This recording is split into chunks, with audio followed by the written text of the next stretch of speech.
আসসালামু আলাইকুম রহমতুল্লাহ। প্রিয় শিক্ষার্থী সকলকে অভিনন্দন জানাচ্ছি আজকের ভিডিওতে। আজকে আমরা আরও একটি লেটার নিয়ে আলোচনা করব। আজকের লেটারের বিষয় হচ্ছে যে পিকনিকের দাওয়াত দিয়ে বন্ধুকে একটি চিঠি, অর্থাৎ পিকনিকে অংশগ্রহণ করার জন্য বন্ধুকে একটি চিঠি লিখতে হবে দাওয়াত দিয়ে। এখানে আমরা জানি যে একটা চিঠির সাধারণত 6টা অংশ থাকে, 6টা অংশ মেনটেন করে একটা চিঠি লিখতে হয়। তারপরেও বর্তমান সময়ে বিভিন্ন গ্রামার বইয়ে বিভিন্ন ধরনের সিস্টেম রয়েছে, তবে সাধারণত চিঠির যে একটা কমন একটা যে ফিগার এটা রাখতে হয়। যেমন আমরা একটা চিঠির উপরে ডান দিকে যেখান থেকে চিঠিটা লিখবে সেই জায়গার ঠিকানা, যেমন আমি নাটোর থেকে লিখেছি, এখানে নাটোর ঠিকানা দিয়েছি এবং উপরে একটা তারিখ দিয়েছি। এখানে তারিখ উপরে নিচে অথবা জায়গার নাম উপরে নিচে এটা করা যায়, সমস্যা নেই। এরপরে আমরা যথারীতি প্রথমে সালাম দিয়ে বা অভিনন্দন দিয়ে বা সম্ভাষণ যেটা এটা দিয়ে আমরা চিঠিটা শুরু করব। মাঝখানে আমরা মূল বডিটাতে মূল অংশ লিখব, অর্থাৎ যে প্রসঙ্গ নিয়ে আমরা লিখছি সেই প্রসঙ্গটা আমরা লিখব।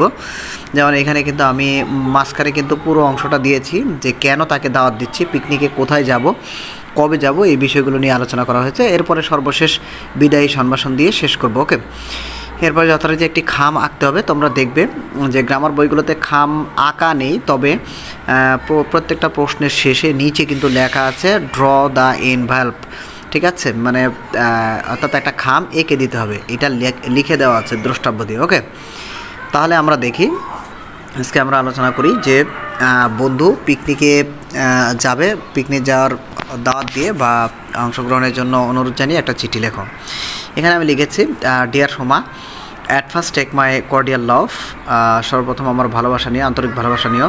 এখানে দেখো তোমরা যে কোনো একটা নাম ব্যবহার করতে পারো, সমস্যা নেই, তবে প্রশ্নের মধ্যে যদি কোনো নাম উল্লেখ থাকে তাহলে সেই নামটাই ব্যবহার করবে। আমি এখানে আমার ইচ্ছে মতো একটা নাম দিয়েছি ডিয়ার সোমা। ওকে, এরপরে দেখো I hope that you are very well by the grace of Allah, আমি আশা করি যে তুমি আল্লাহর রহমতে ভালো আছো। আই অ্যাম অলসো ফাইন, আমিও ভালো আছি। হাউএভার, যাই হোক, I have come to know that, আমি জানতে পেরেছি যে your examination is over like us. এখানে অ্যানুয়াল এক্সামিনেশন হতে পারে, শুধু এক্সামিনেশন দিলেও সমস্যা নেই। এখানে আমি জানতে পেরেছি যে তোমার পরীক্ষা শেষ, আমাদের মতোই তোমার পরীক্ষা শেষ।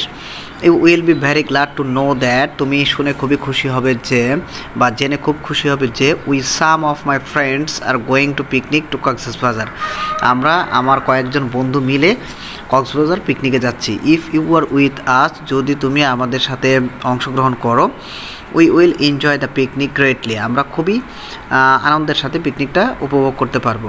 So please don't miss the picnic, তাই তোমাকে অনুরোধ করছি যে পিকনিকটা মিস করো না। নো মোর টুডে, আজ আর নয়। Love to all of your family, তোমার পরিবারের সবার প্রতি রইল আন্তরিক ভালোবাসা।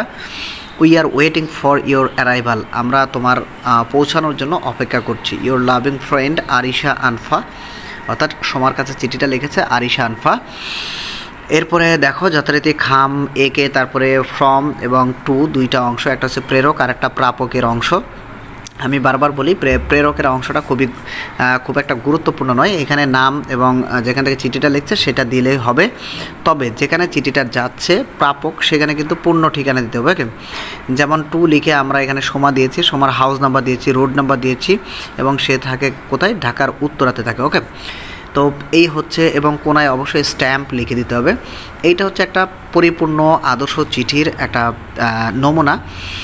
এটা উভয় পৃষ্ঠা, অন্য পৃষ্ঠাও যেতে পারে, 1 পৃষ্ঠা, 1.5 পৃষ্ঠা, 2 পৃষ্ঠাও হতে পারে, সমস্যা নেই। চিঠি বড় হলেও হতে পারে, সমস্যা নেই। তবে একটা স্ট্যান্ডার্ড লেভেলে রাখতে হলে 1 পৃষ্ঠার মধ্যে এভাবে কমপ্লিট করে লেখাটাই ভালো। ওকে, তো সকলকে অভিনন্দন জানিয়ে শেষ করছি আজকের মতো।